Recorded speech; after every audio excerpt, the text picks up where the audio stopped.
Olá, boa noite a todas e a todos, sejam bem-vindos e bem-vindas à nossa última aula do semestre que foi bastante difícil aí para todos nós, né? Tanto para os alunos quanto para os professores, mas estamos chegando ao fim desse semestre, conseguindo aí nos desincumbir, dessas atividades, mesmo por essa via remota. Esperamos aí que com as últimas novidades que estão vindo a respeito de uma vacina, nós possamos aí retornar às nossas atividades normais com a maior brevidade possível. Nesse momento, o que eu tenho a dizer para vocês é em termos de encaminhamentos, né?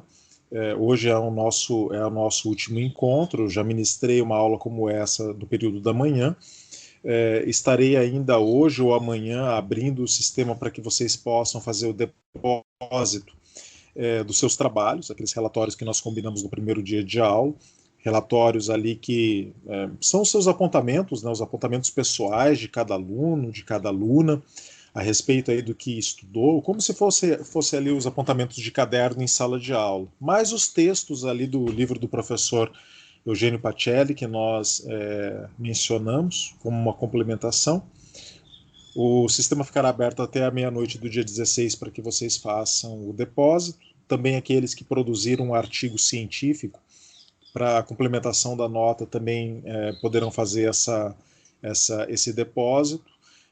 E nós estaremos aí o mais rapidamente possível fazendo a avaliação de todos os trabalhos, visto que nós temos aí um prazo, né? Um prazo para fechamento do semestre, e até o final desse prazo, que é a data do final do semestre, nós teremos lançado as notas de vocês e realizado aí todos os procedimentos devidos, tá?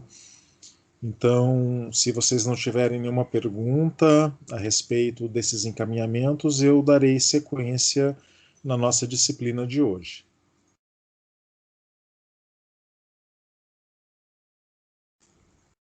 Não houve manifestação. Então, eu gostaria de iniciar com vocês o tópico a respeito da sentença penal. Na verdade, eu sempre ministro esse tópico em duas aulas, mas peço perdão. Semana passada fiquei muito mal, não consegui, afônico, inclusive, e não consegui ministrar essa aula. Não é? Então, hoje nós faremos aqui uma aula condensada, mas sem prejuízo ao conteúdo. Bom, eu vou começar fazendo um compartilhamento aqui de tela do nosso roteiro, para que vocês possam acompanhar. E em matéria de sentença penal, vejam, nós temos uma primeira grande definição que se opera lá no Direito Penal 1.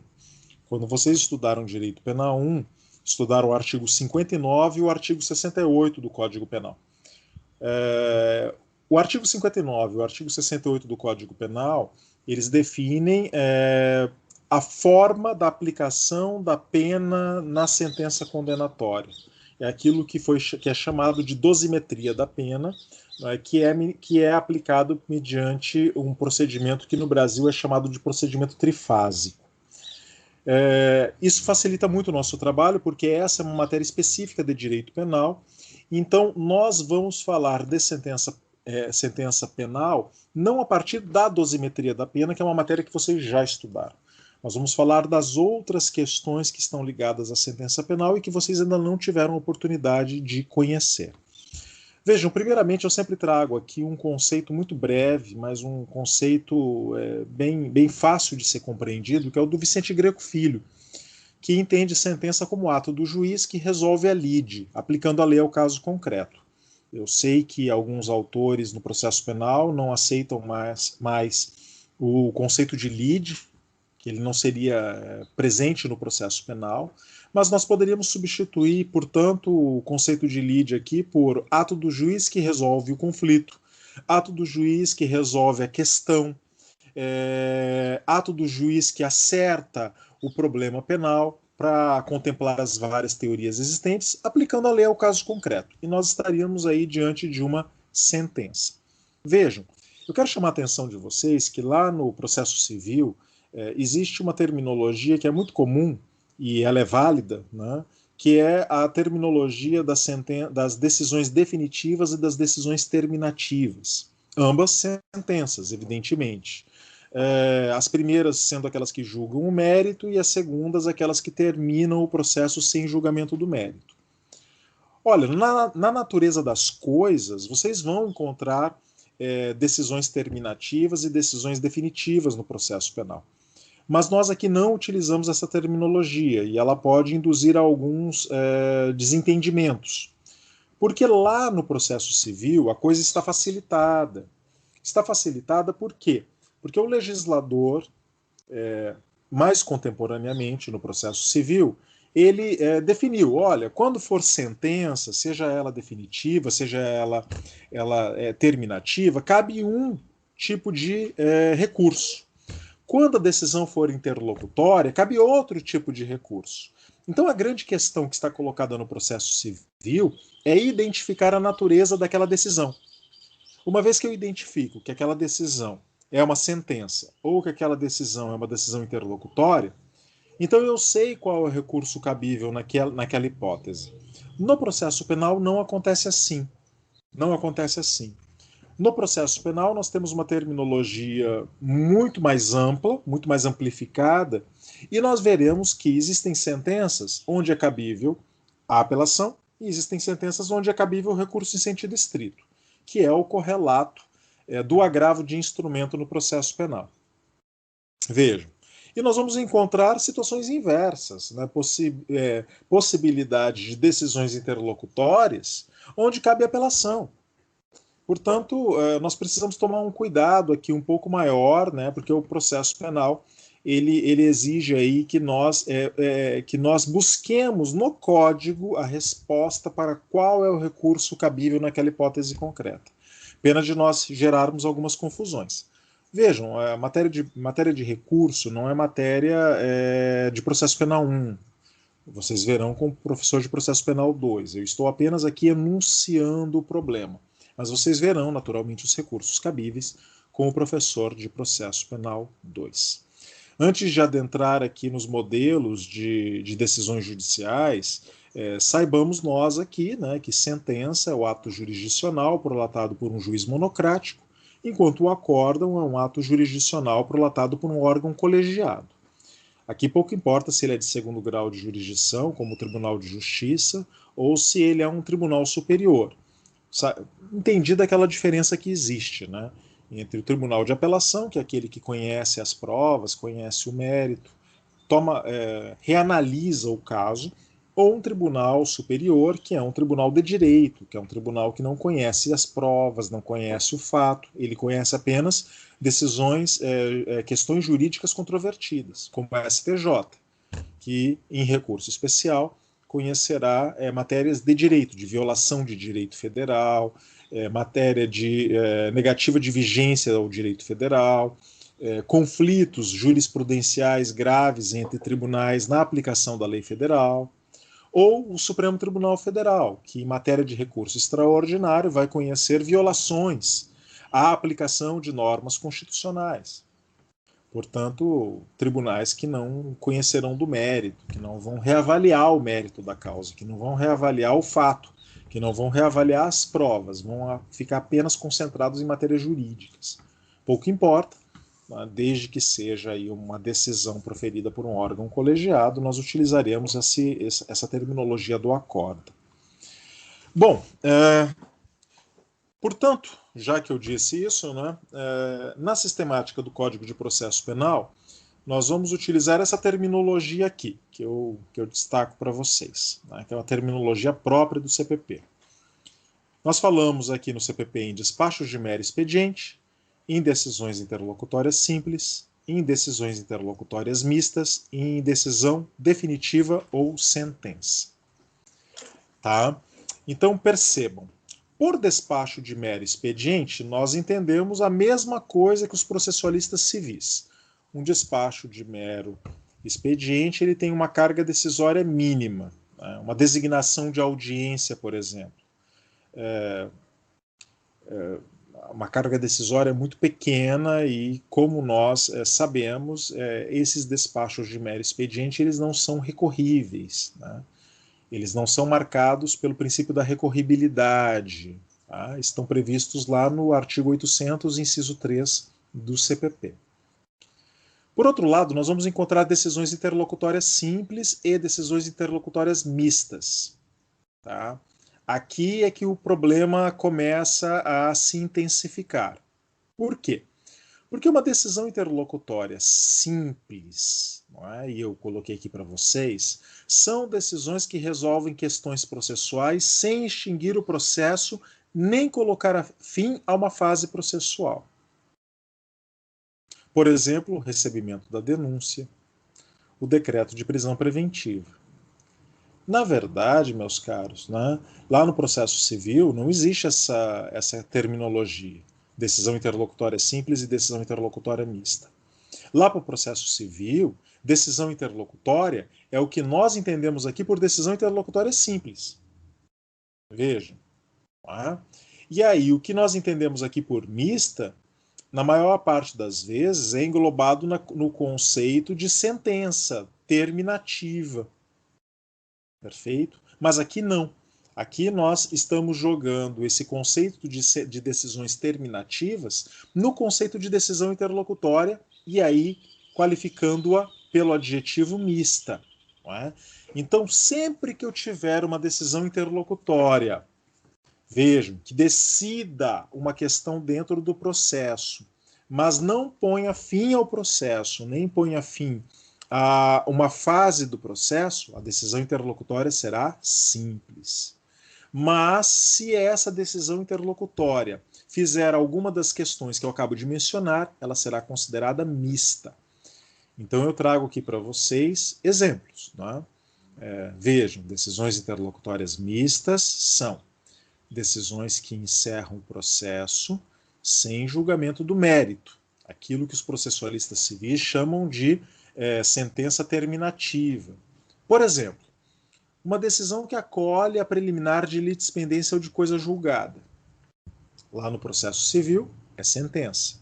Aqui no processo penal é decisão interlocutória mista. Uma decisão que rejeita a denúncia ou a queixa. Lá no processo civil, se há rejeição da petição inicial, nós estamos diante de uma sentença. Aqui nós estamos diante de uma decisão interlocutória mista. Sentença de impronúncia. A pronúncia e a impronúncia são decisões próprias do procedimento do tribunal do júri. O procedimento no tribunal do júri ele é dividido em duas fases distintas, o judicium accusationis e o judicium causae. E no meio desses dois procedimentos há uma sentença que precisa transitar em julgado. Essa sentença, quando ela é de impronúncia, ela põe fim a uma fase do procedimento. Aliás, na verdade, ela põe fim a todo o procedimento, porque o procedimento se extingue. Quando ela for de pronúncia, ela colocará fim à primeira fase do procedimento e dará início a uma segunda fase do procedimento. A sentença de pronúncia é uma sentença necessária para que transitada em julgado, possa o réu ser submetido ao tribunal do júri, ao plenário do tribunal do júri. Porque na primeira fase ele é submetido a um juiz de direito, que analisa o caso concreto, com uma acusação muito semelhante, um procedimento muito semelhante ao procedimento ordinário do CPP. Mas uma vez que o juiz de direito pronunciou o réu, ele está dizendo que há provas suficientes para submeter este réu, este acusado, ao tribunal do júri, ao conselho de sentença.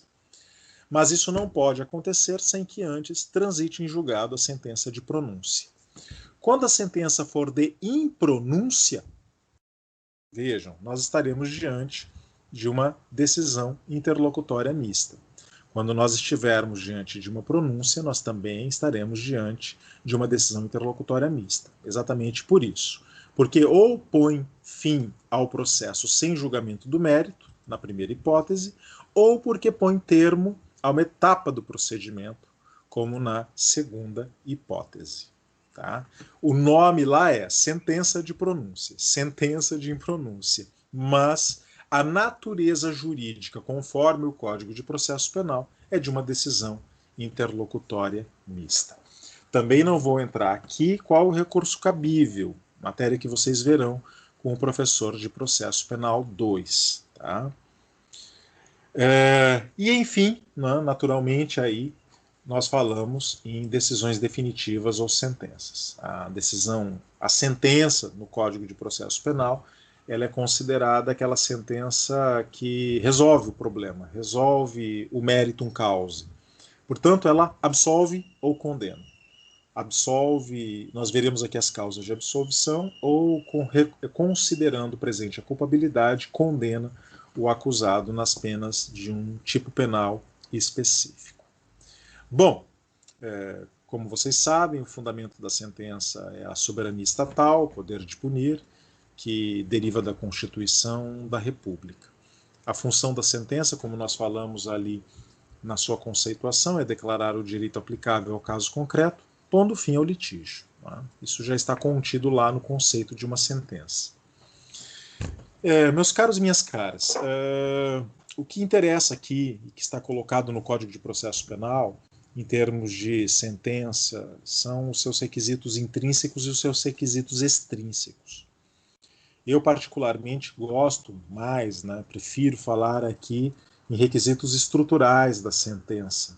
Eu acho que diz mais respeito ao que nós estamos falando. Vejam, uma sentença, ela tem uma estrutura. Estrutura essa que, se não for respeitada, poderá levar a uma nulidade da sentença.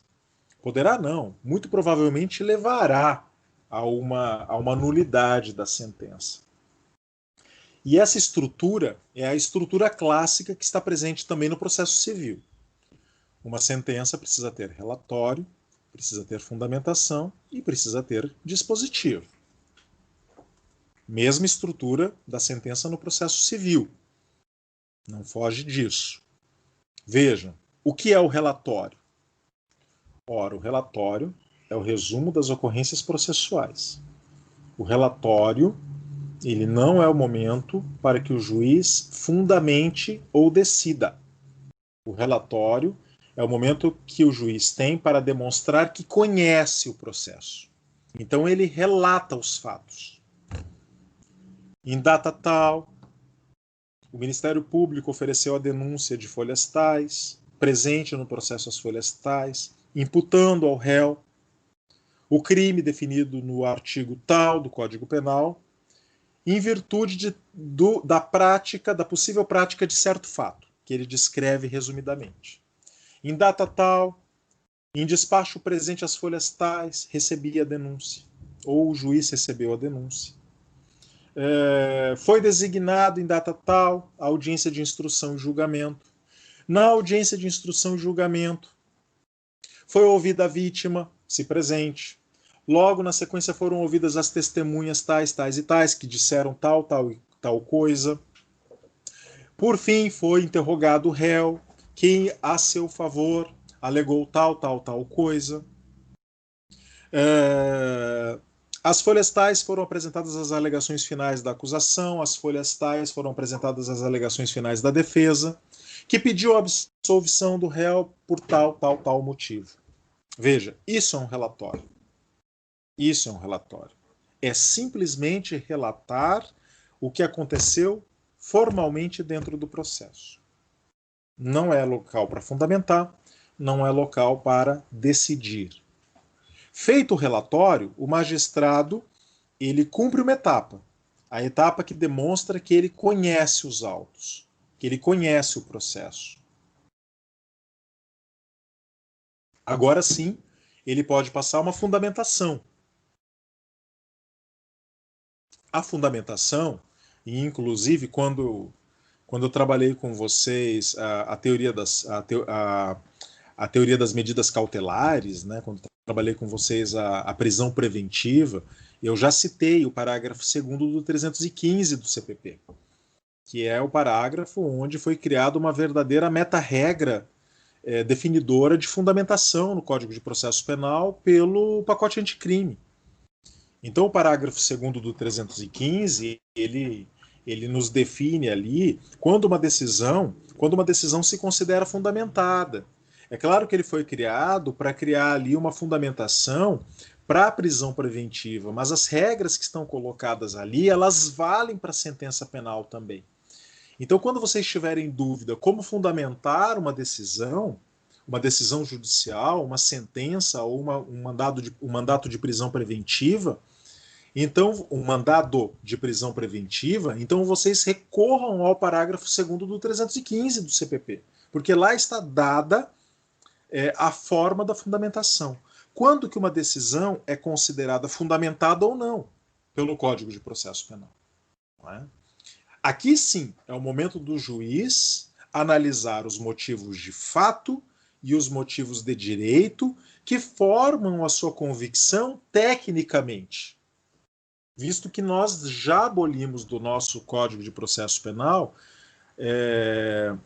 do nosso ordenamento jurídico, aquela ideia de que o juiz tem uma livre convicção. Não, o juiz não tem uma livre convicção. Porque livre convicção é o eu acho e aplico da minha cabeça. Não. O juiz é um técnico. O juiz ele passou 5 anos na faculdade de Direito para aprender técnicas de avaliação do direito e de avaliação dos fatos, a teoria das provas. Então, para que ele possa, inclusive, dizer, olha, eu particularmente, eu como sujeito, até acho que o sujeito é culpado ou que o sujeito é inocente, mas eu não julgo nos autos conforme a minha opinião pessoal, eu julgo conforme a opinião das provas. Aqui é uma atividade impessoal. São as provas que julgam. São as provas que dizem se o sujeito ele é culpado ou se ele é inocente. Eu, juiz, sou apenas um instrumento, o veículo para que essas provas se manifestem. Então, isso é julgar tecnicamente, conforme a prova dos autos. Eu, particularmente, como juiz, até acho que ele praticou o crime. Mas eu não tinha essa prova nos autos. Eu não podia condená-lo. Faltou prova de tudo, faltou prova de autoria, faltou prova de materialidade, e o que restava para mim era absolvê-lo. Vejam, portanto, uma atividade técnica.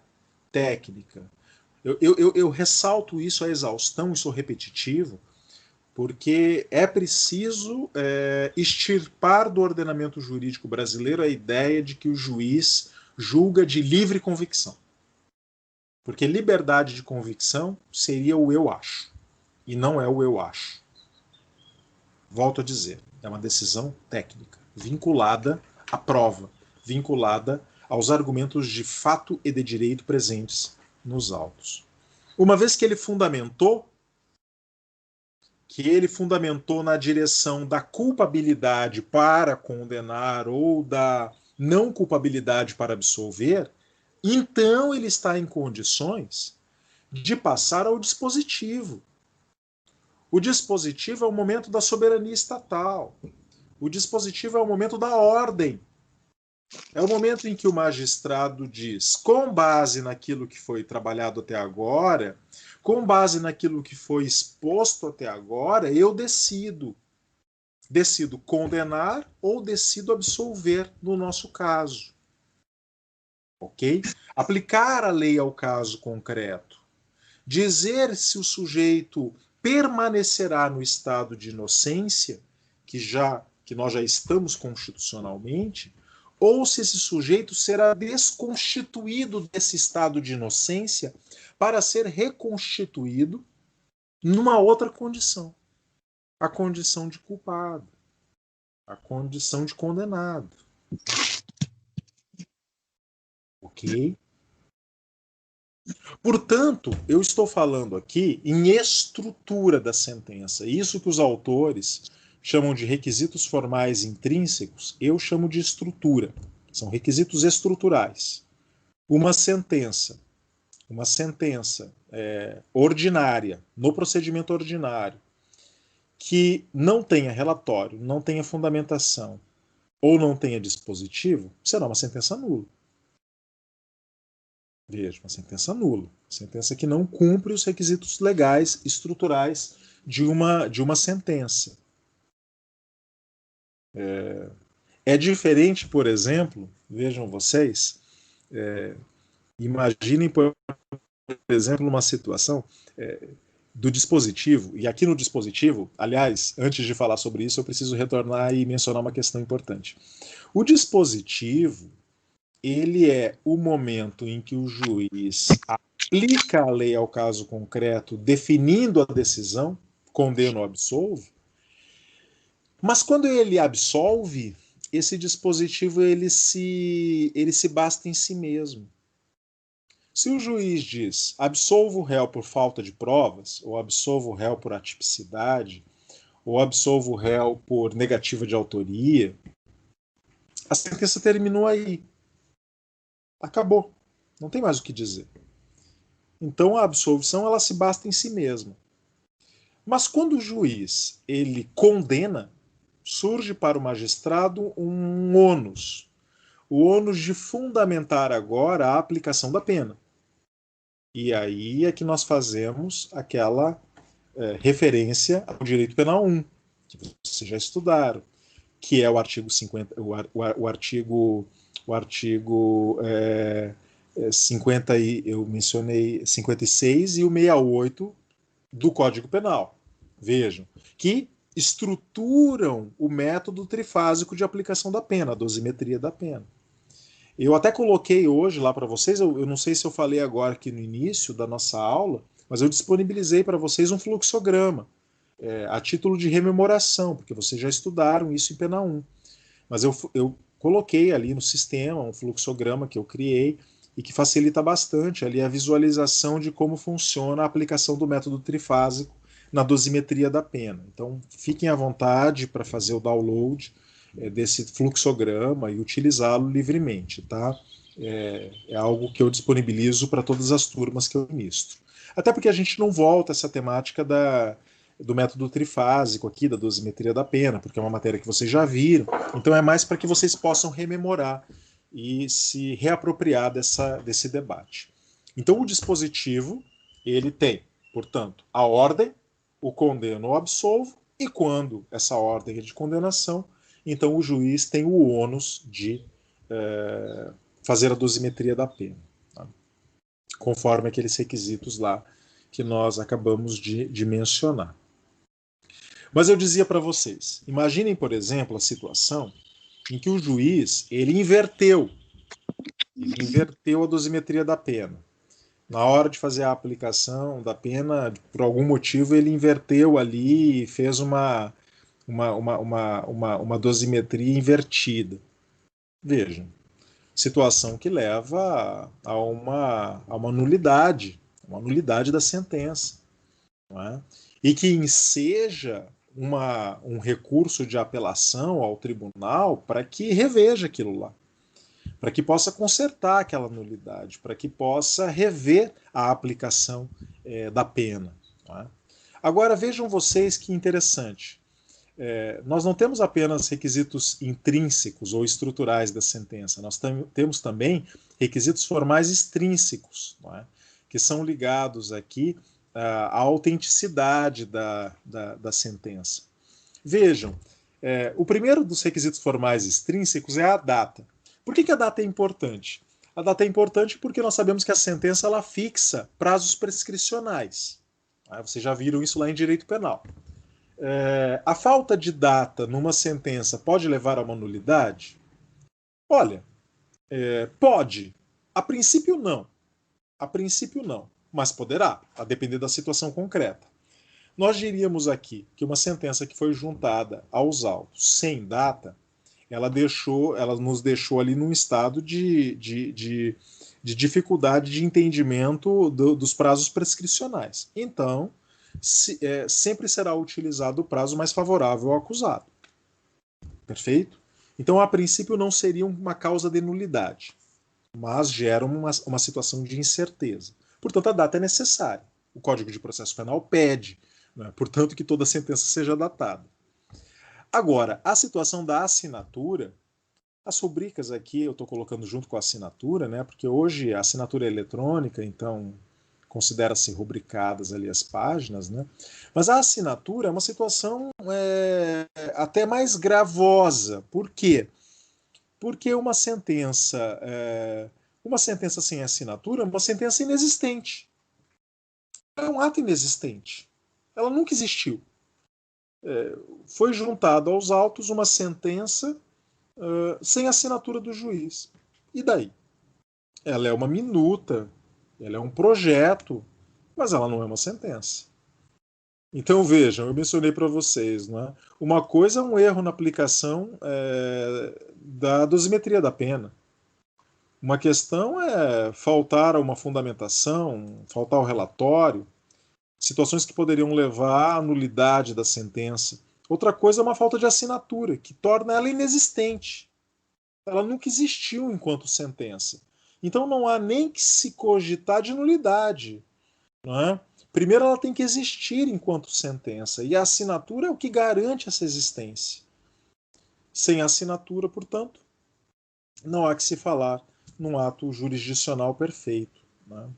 Claro, se ela for ainda uma sentença em papel, né, não descarto que essa possibilidade possa existir aí em uma situação concreta, mas hoje ela vai se tornando cada vez mais rara, porque o processo está praticamente todo eletrônico. Né? Pois bem, o artigo 387 do Código de Processo Penal, meus caros, ele é um artigo que eu não vou fazer a leitura dele aqui com vocês, porque ele praticamente foi totalmente absorvido pela disciplina da dosimetria da pena no direito penal. Então seria despiciando ficar repetindo aqui com vocês o 387. Eu quero destacar um tópico no 387 que eu considero muito importante e que não está presente no direito penal, que vocês ainda não viram, que é o inciso 4º do 387. Vejam, o inciso 4º do 387, ele define a possibilidade de o juiz fixar na sentença penal condenatória um valor para a reparação do prejuízo causado pelo réu à vítima. É mais ou menos essa a redação do inciso 4º do 387. E por que é interessante isso? Porque o anteprojeto do novo Código de Processo Penal, que tramita no Congresso Nacional, ele fala que o juiz, na sentença penal condenatória, poderá fixar o valor do dano material à vítima, mas não o moral. Mas o Código de Processo Penal, ele não fez essa diferenciação. Não fez. O Código de Processo Penal atualmente vigente, ele falou em fixar um valor reparatório do prejuízo da vítima, dando entendimento de que ambas formas, né, de dano estariam aqui englobadas, tanto o dano material quanto o dano moral, material e moral. Claro que, como tudo em direito, existe aí divergência, né? E vou falar para vocês por que é da divergência. Principalmente ligada a uma outra questão que é muito interessante e que tem tomado conta aí da jurisprudência brasileira, que é a seguinte: haveria ou não haveria necessidade de pedido específico na denúncia oferecida pelo Ministério Público de condenação nos valores desse dano para que o juiz, na sentença penal condenatória, o conceda? E como tudo em direito, sempre vão surgir 2 ou 3 ou 4 vertentes. Existe uma vertente que dirá que isso é uma decorrência lógica da sentença, que é um efeito da sentença, e que o magistrado ele não está, aliás, que o Ministério Público não é obrigado a fazer o pedido de condenação do dano civil na denúncia. E que o juiz pode, na sentença ao final, condenar o réu, na sentença criminal, ao pagamento desse dano. O problema é o seguinte: vejam vocês. Aliás, vou até já adiantar. O problema é levantado por aqueles que não concordam com essa visão. Aqueles que não concordam com a visão dizem: é fundamental que o Ministério Público peça a condenação pela reparação do dano na denúncia. E por quê? Por vários motivos. Primeiramente, porque o juiz, se ele condenar ao pagamento de um dano civil sem o pedido do Ministério Público, ele estará realizando uma condenação extra petita, ou seja, fora do que foi pedido. Primeira questão. Segunda questão. Ora, se haverá uma condenação pelo dano civil ao final do processo, o réu tem o direito de saber desde o início que está sendo pedido aquele valor para que ele possa se defender. Claro, para que ele possa se defender. Senão, não haverá contraditório e ampla defesa.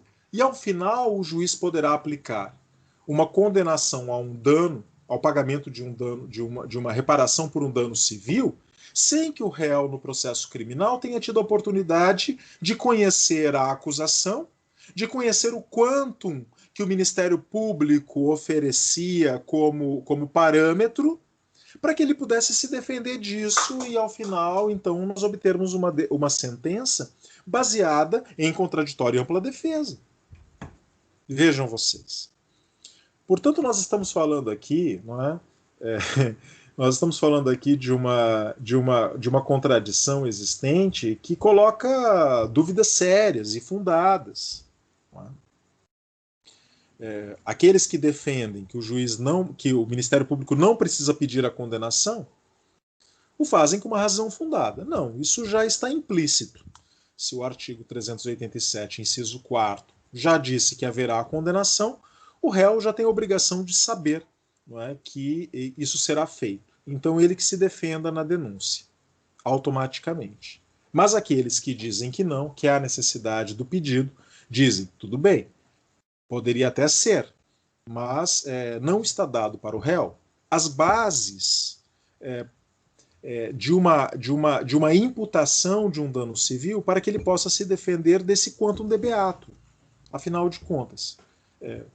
E nós sabemos, né, em direito civil, o dano material, e essa é uma questão que gera muita polêmica, o dano material ele é comprovado mediante recibos, notas fiscais, prova concreta dos prejuízos materiais ocasionados.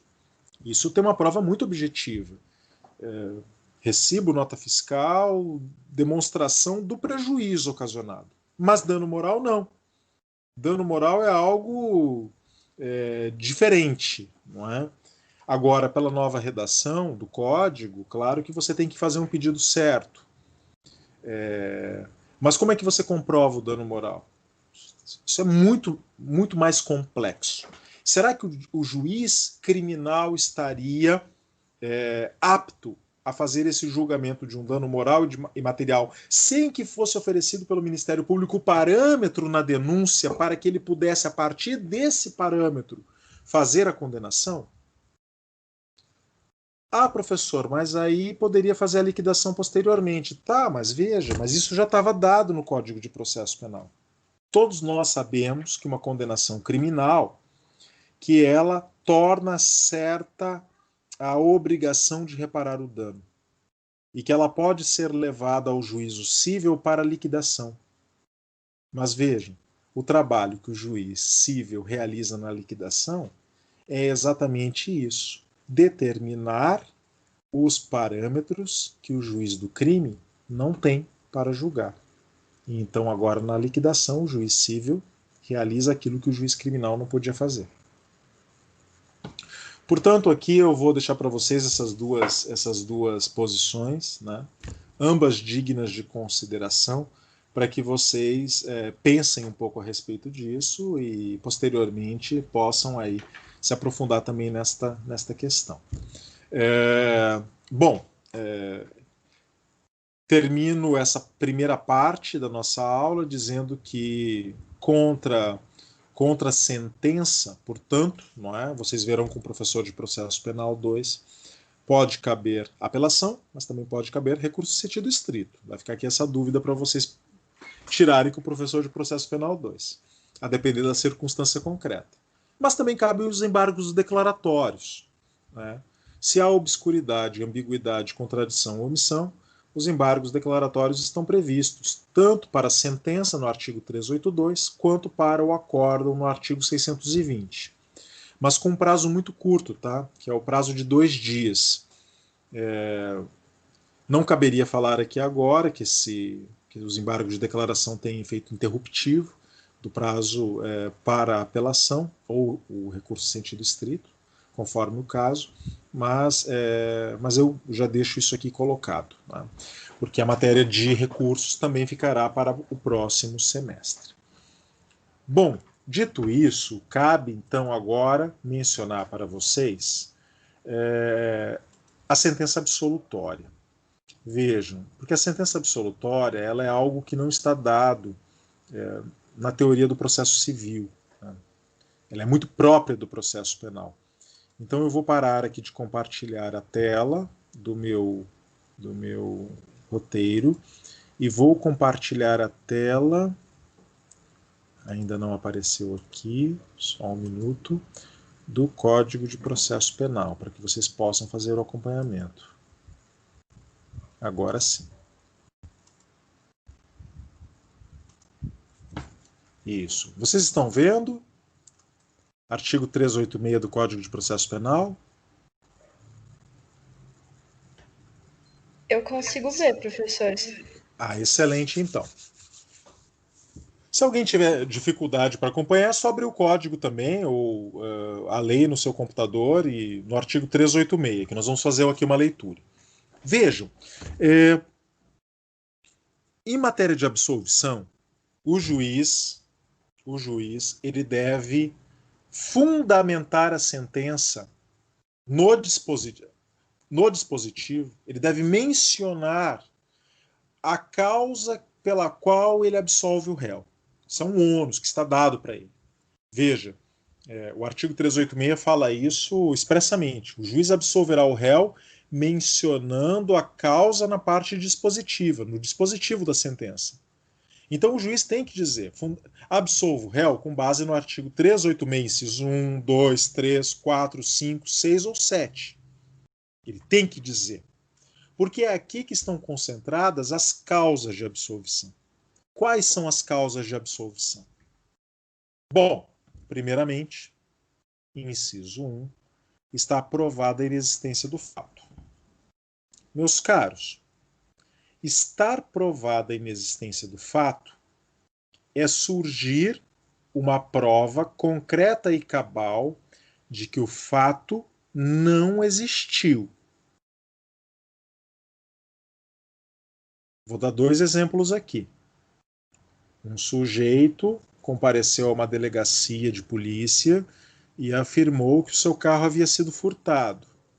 Foi instaurado inquérito policial para apurar o furto do automóvel. Foi feito um reconhecimento e ele apontou um infrator. Esse infrator foi denunciado. Vejam. Respondeu a um processo criminal por furto. E no meio do procedimento, lá na fase da instrução, surge uma prova de que o furto não existiu. De que foi toda uma trama montada pela pretensa vítima para obter o valor do seguro. Vejam. Portanto, aquele processo não passou de uma farsa. Aquele processo não passou de um teatro. Ficou provado que o fato não existiu. Nunca aconteceu o furto. Nunca. Ou aquele caso que eu mencionava para vocês dos irmãos Naves, em Minas Gerais. Quando os irmãos Naves foram condenados, eles foram ao tribunal do júri e, enfim, foram condenados a cumprir pena por homicídio do primo. E quando eles estavam presos já há 15 anos no cárcere, cumprindo essa pena, o primo apareceu vivo na cidade. Ou seja, não havia sido morto. E aí? Não aconteceu então, não teve homicídio nenhum. Então eu quero deixar isso muito claro. Aqui surge uma prova na instrução criminal que demonstra cabalmente que o fato não existe, que ele é tudo, que ele é uma grande mentira, que ele não aconteceu. Essa hipótese é diferente do inciso 2, quando não há prova da existência do fato. Aqui nós estamos falando da materialidade delitiva. E aí eu remeto vocês às nossas aulas de teoria geral da prova processual penal. E aí vocês vão se recordar dos artigos 156 e 157 do CPP. Quando eu dizia aqui para vocês, o artigo 156 do CPP nos diz, não é, que nos crimes que deixarem vestígio será indispensável a prova da materialidade direta ou indireta, não podendo supri-lo a confissão do acusado. Vejam. Então, aqui nós estaríamos diante da seguinte circunstância. Diferente do inciso primeiro, né? O sujeito aqui matou. Ele matou a esposa. O sujeito matou a esposa. E depois de matar a esposa, ele foi tomado de profundo arrependimento. De modo que ele procurou a delegacia durante a madrugada e confessou o delito. Aos prantos. Fiz e me arrependo, não devia ter feito. Mas eu esquartejei o corpo e joguei ao rio. Joguei num rio. O delegado comparece até a casa e não encontra nenhum vestígio do crime. O delegado comparece até o rio e não encontra nada do cadáver ou nenhum vestígio do crime. De modo que eu tenho uma confissão, que aqui no nosso exemplo nós sabemos que aconteceu realmente, mas não tenho prova da materialidade nem direta nem indireta. Direta porque eu não encontrei vestígios. Indireta porque não teve nenhuma testemunha que pudesse dizer que viu o fato. E nós sabemos qual é o fim da história.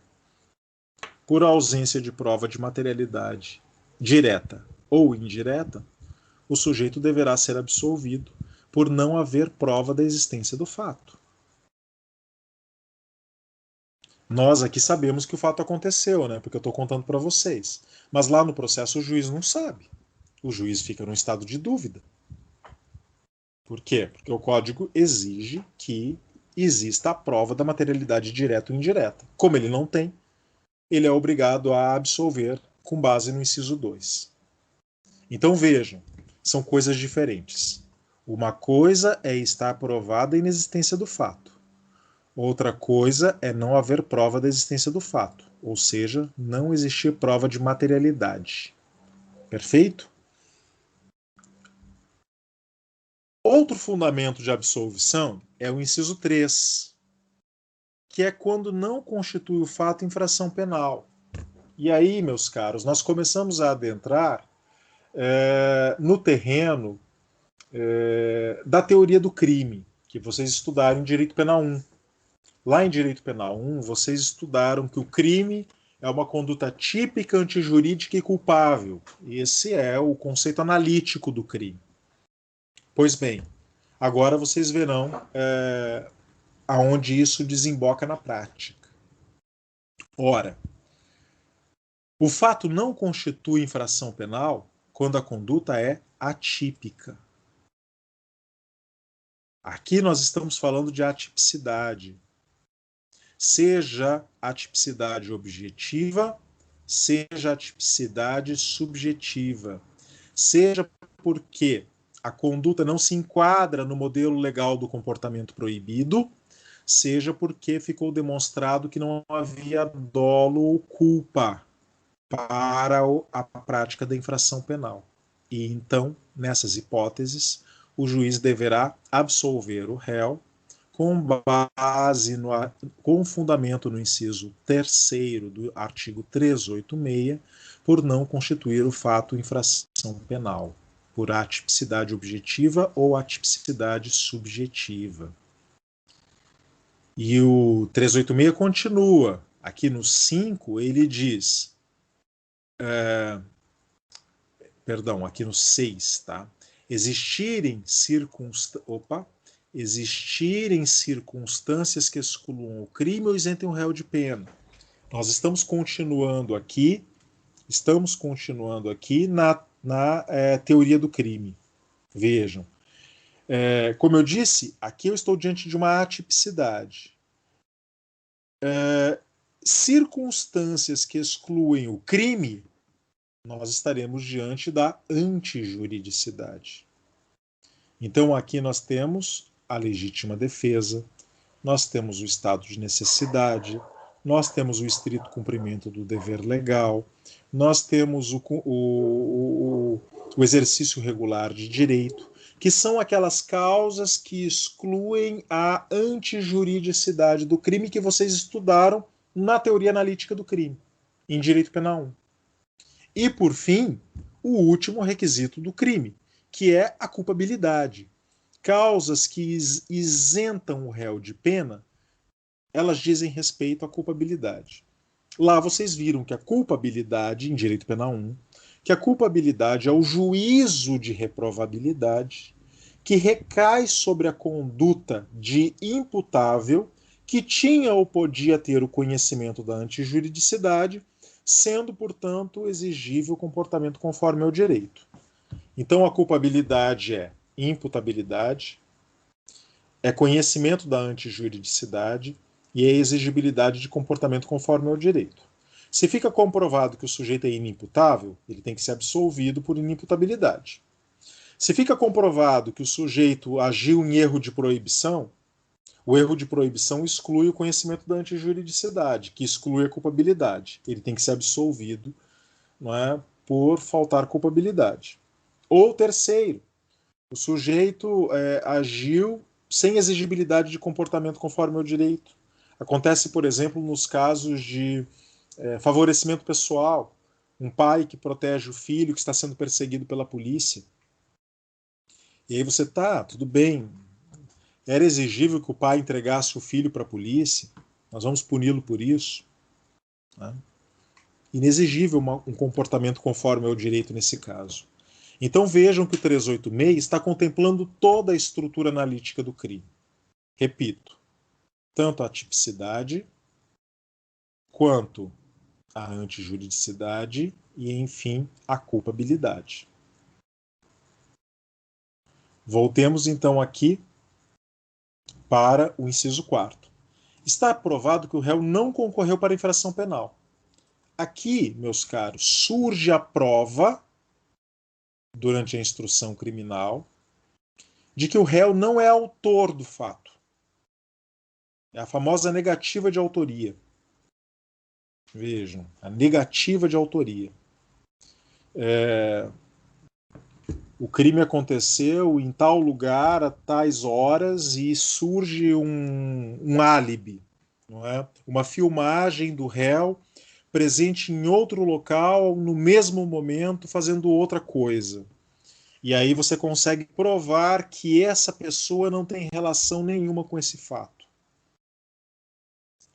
Então aqui tem prova. Prova da negativa de autoria. Prova de que o autor é outra pessoa. Podemos até não saber quem seja, mas esta pessoa não foi. Outra coisa é o inciso 5. Não existir prova de ter o réu concorrido para infração penal. Aqui nós dizemos que é uma espécie de indúbio pro réu, mas é uma falta de prova da autoria. A autoria ficou dúbia. Existiam ali várias pessoas muito parecidas, pode ter tido uma confusão, não ficou clara a autoria, não foi possível determiná-la. Vejam. Então aqui é muito mais ligado à falta de prova, à dúvida de o autor efetivo. Perfeito? E, enfim, naturalmente, né, o inciso 7º, que é a causa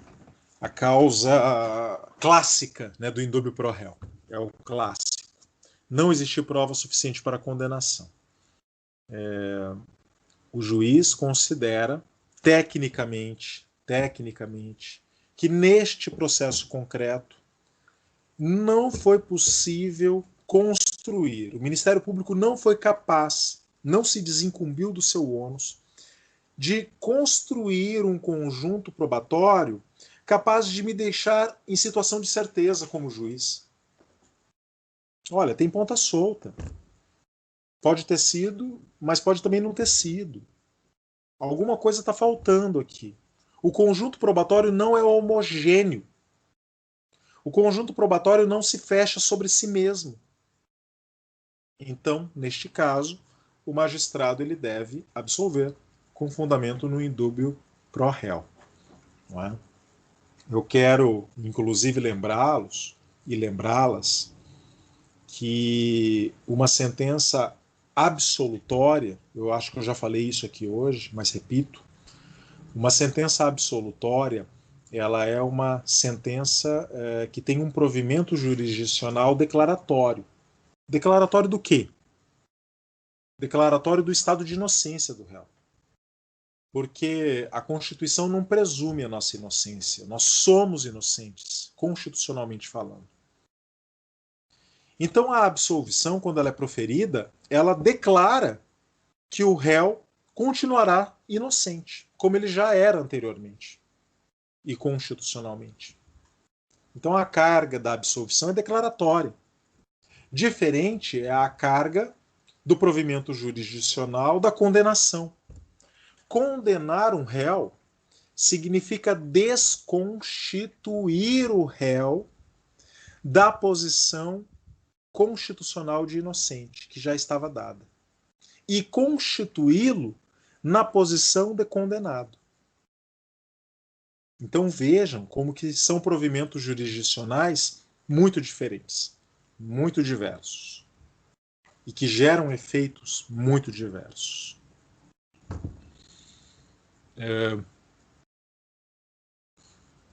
Bom, eu acredito que em matéria de sentença absolutória também era isso.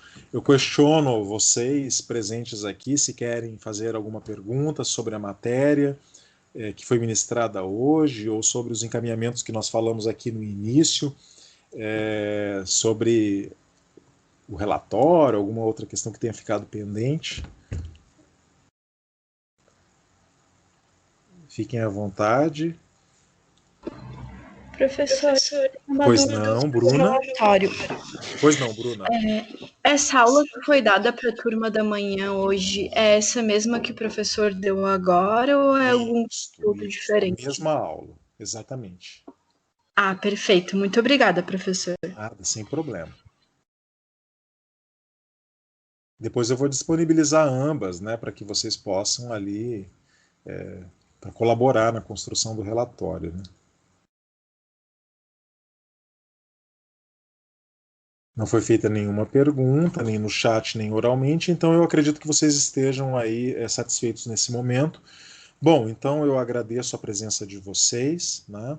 Ficarei no aguardo dos relatórios, ficarei no aguardo dos artigos para poder fazer o lançamento da nota o mais rapidamente possível. Desejo aí para vocês um bom final de ano, um bom descanso. Foi um ano pesado para todos nós, né? Estamos cansados e cansadas e esperemos que nós possamos ter aí uma vacina o mais brevemente possível para que nós possamos voltar às nossas atividades normais. Desejo grandes felicidades para vocês, disponham se precisarem de mim, mandem um e-mail, fiquem à vontade para manter a comunicação. Um forte abraço para vocês e boa noite.